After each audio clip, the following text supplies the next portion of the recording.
Hello বন্ধুরা, technical PV সরকার চ্যানেলে আপনাদের সকলকে স্বাগত জানাই। আমি প্রতিনিয়ত আমার চ্যানেলে কৃষক বন্ধুর নতুন নতুন আপডেটগুলো নিয়ে আসি, তেমনি আজ আমি আপনাদের জন্য এক বিরাট নতুন আপডেট নিয়ে আসছি। শুরু হলো কৃষক বন্ধু প্রকল্পের নতুন আবেদন।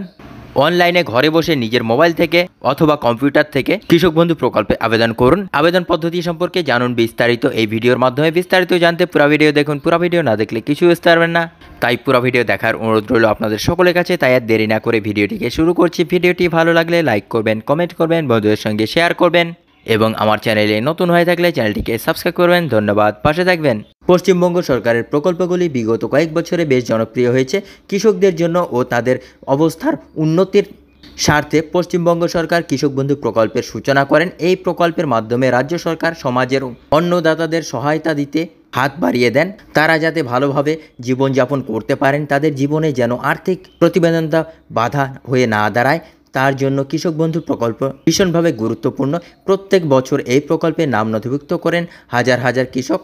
চলতি বছরের জন্য শুরু হলো কৃষক বন্ধু প্রকল্পের আবেদন গ্রহণ। কৃষক বন্ধু স্কিম বেনিফিটস 2024 পশ্চিমবঙ্গের কৃষকদের জন্য রাজ্য সরকার যে প্রকল্পের সূচনা করেছেন সেটি হলো কৃষক বন্ধু স্কিম। বাংলা সমাজে যাদের 1 একর বা তার বেশি জমি রয়েছে সেই সকল কৃষকরা কৃষক বন্ধু প্রকল্পের সুবিধা পান। রাজ্য সরকারের তরফ থেকে কৃষকদের দেওয়া হয় 10,000 টাকার আর্থিক সহায়তা। বিভিন্ন কিস্তিতে এই টাকা কৃষকদের ব্যাংক অ্যাকাউন্টে পৌঁছে দেয় রাজ্য সরকার। এই প্রকল্পের আবেদন জমা করা হয় অনলাইনে অথবা অফলাইনে। 2024 সালের জন্য কৃষকরা যারা আবেদন জানাতে আগ্রহী তারা অবশ্যই এই প্রতিবেদন মন দিয়ে পড়ে নিন, কারণ কৃষক বন্ধু প্রকল্পে আবেদন শুরু হচ্ছে। কিভাবে আবেদন করবেন, কি কি ডকুমেন্ট লাগবে, আবেদন জমা করার কতদিন পর টাকা পাবেন, সমস্ত আপডেট রইল আজকের এই প্রতিবেদনে। কৃষক বন্ধু অ্যাপ্লিকেশন 2024। আগে কৃষক বন্ধু প্রকল্পের অ্যাপ্লিকেশন জমা করতে হলে দুয়ারে সরকার ক্যাম্পে যেতে হতো, কিন্তু বর্তমানে অনলাইনে অ্যাপ্লিকেশন জমা করা হয়। আপনি বাড়িতে বসে খুব সহজেই স্মার্টফোন কিংবা ল্যাপটপের মাধ্যমে অ্যাপ্লিকেশন সাবমিট করতে পারেন। যেহেতু অনলাইনে আবেদন জমা হতে চলেছে, তাই আরও বেশি সংখ্যক কৃষক নিজেদের অ্যাপ্লিকেশন জমা করতে পারবেন। এখন প্রশ্ন হলো কিভাবে আবেদন জমা করবেন। খুব সহজ পদ্ধতিতেই কয়েক মিনিটের মধ্যে কিভাবে কৃষক বন্ধু প্রকল্পের আবেদন জমা করা যায় সেটি আলোচনা করা হলো আজকের এই প্রতিবেদনে। কৃষক বন্ধু অ্যাপ্লিকেশন প্রসেস 2024। সবার প্রথমে আপনার স্মার্টফোন অথবা ল্যাপটপে ব্রাউজার ওপেন করে গুগলে সার্চ করুন কৃষক বন্ধু লিখে। এরপর আপনি অফিসিয়াল ওয়েবসাইট পাবেন। ওয়েবসাইটে ভিজিট করতে হবে। ওয়েবসাইটে ভিজিট করলে আপনি দেখতে পাবেন রেজিস্ট্রেশন ফর্ম, সেই অপশনটিতে ক্লিক করতে হবে আপনাকে। এরপর যিনি আবেদন জমা করবেন অর্থাৎ যার নামে অ্যাপ্লিকেশন হবে তার ভোটার কার্ডের নম্বর দিয়ে সার্চ করতে হবে। তারপর মোবাইল নম্বর দিন, গেট ওটিপি অপশনে ক্লিক করুন। তাহলেই আপনার মোবাইল নম্বরে একটি ওটিপি আসবে। সেই ওটিপিটি বসিয়ে কনফার্ম ওটিপি অপশনে ক্লিক করুন।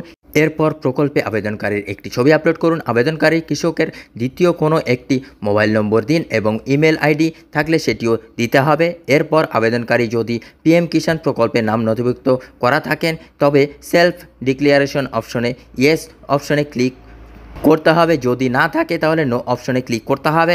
এরপর দুয়ারে সরকার আইডি নম্বরে অপশনে ক্লিক করতে হবে। কিছু বসাবেন না, কিন্তু এরপরে ধাপে আবেদনকারী আধার কার্ডের ছবি আপলোড করতে হবে। আধার কার্ডের নম্বর নির্দিষ্ট ঘরে বসাতে হবে আবেদনকারী কৃষক। এরপর ভোটার কার্ডের ছবি আপলোড করতে হবে। এরপরের ধাপে কৃষকের নামটি বড় হাতের ইংরেজি ক্যাপিটাল লেটারে লিখতে হবে। তারপর একে একে অন্যান্য তথ্যগুলি পূরণ করতে হবে। এরপর টাইপ অফ ফার্মার অপশনে কৃষকের নিজের নামের জমি থাকলে ওনার অপশনে ক্লিক করুন। যদি বর্গাদার হন তবে বর্গাদার অপশনে ক্লিক করুন ও পাট্টা জমি হলে পাট্টাদার অপশনে ক্লিক করুন। এরপর কৃষক নিজের পাসবইয়ের পাতার কমেন্ট সাবমিট করুন। এর পরের ধাপে কৃষকের ব্যাংক অ্যাকাউন্ট আছে সেই ব্যাংকের নাম, অ্যাকাউন্ট নম্বর, আইএফএসসি কোড, ব্রাঞ্চের নাম ও অ্যাকাউন্ট বসান। এরপর আবেদনকারী কৃষক 30 শক্তির জমির তথ্য, ল্যান্ড ডিটেলস বসান। আপনার জমিটি কোন জেলায়, কোন ব্লকে অথবা কোন মৌজার অন্তর্গত রয়েছে তা নির্দিষ্ট ঘরে বসাতে হবে। এরপর উল্লেখ করতে হবে সংশ্লিষ্ট জমির জেলার নম্বর কত, খতিয়ান টাইপ, খতিয়ান নম্বর, জমির পরিমাণ কত, সবটাই নির্দিষ্ট ঘরে বসাতে হবে এবং কৃষকের নিজের জমির রেকর্ড আপলোড করবেন। তারপর সেলফ ডিক্লারেশন অপশনে টিক চিহ্ন দিন। কোনো একটি ডকুমেন্ট সিলেক্ট করুন, জমির সেই ডকুমেন্ট আপলোড করুন। যদি আবেদনকারী একাধিক মৌজার আরও জমি থাকে তাহলে অ্যাড ল্যান্ড ডিটেলস অপশনে ক্লিক করুন। একদম শেষ ধাপে সমস্ত কিছু ফর্ম ফিল আপ যখন কমপ্লিট হবে তখন নিচে দেখবেন একটি অপশন আছে ক্রিয়েট ফার্মার, সেই অপশনে ক্লিক করুন, তারপর আবেদনটি কমপ্লিট হয়ে যাবে। বন্ধুরা, এই ছিল আজকের আপডেট।